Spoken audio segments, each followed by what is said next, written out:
Hello, my name is Kenny York and I'm founder and director of Manna Cafe.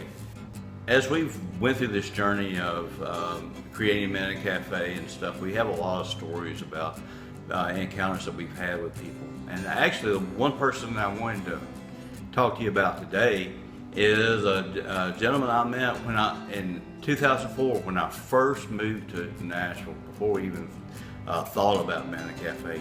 And the gentleman right behind me here, we called him Father Ed.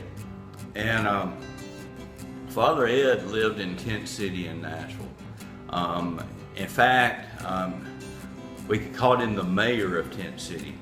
If you needed anything in Tent City, he was the guy to go to. In fact, when Vicki and I started going into Tent City in 2008, 4 years later, knowing him was a huge blessing, because he took us all through the camp and introduced us to people and made it okay for us to come and do our bread and sweets, and even do our meal that we did on Sundays.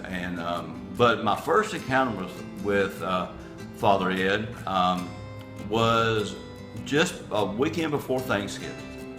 And I went in with a friend of mine named Gina, a small little hippie girl that lived in Nashville, and would be the last person in the world you think that she would be going into Tent City by herself, but she would. But so she took me in and introduced me around to Father Ed. In Tent City, they got pretty elaborate with their camps. They would take pallets and skids and make their places as big and as fancy as they could. They would take the vinyl off of the billboards to line their tents.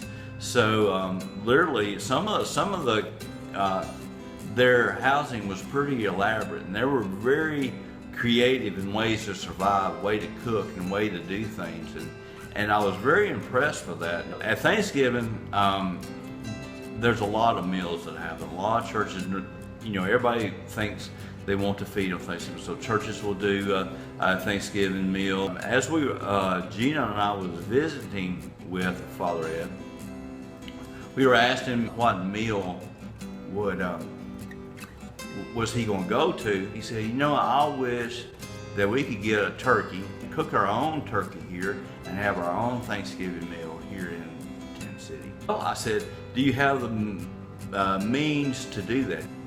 He said, sure. He said, we can make it work, and he showed me how he was going to do it with his pots and his fireplace. And that's what we did. We got a turkey, we got a box of some instant mashed potatoes and a gallon can of green beans. And we took it down there and we shared it, and you well thought we gave them $1 million. We forget that people are human beings, and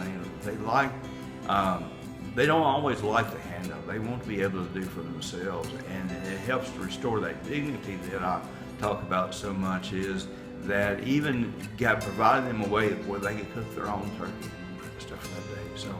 So that's what they did. A week later, when I came back through, and I asked Father, I said, well, how was your turkey? He said, well, it's about the best turkey I ever had.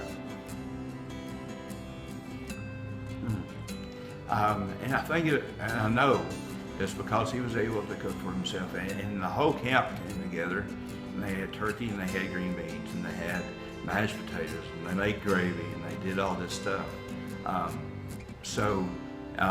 That was my first Thanksgiving working with the homeless. Peace out.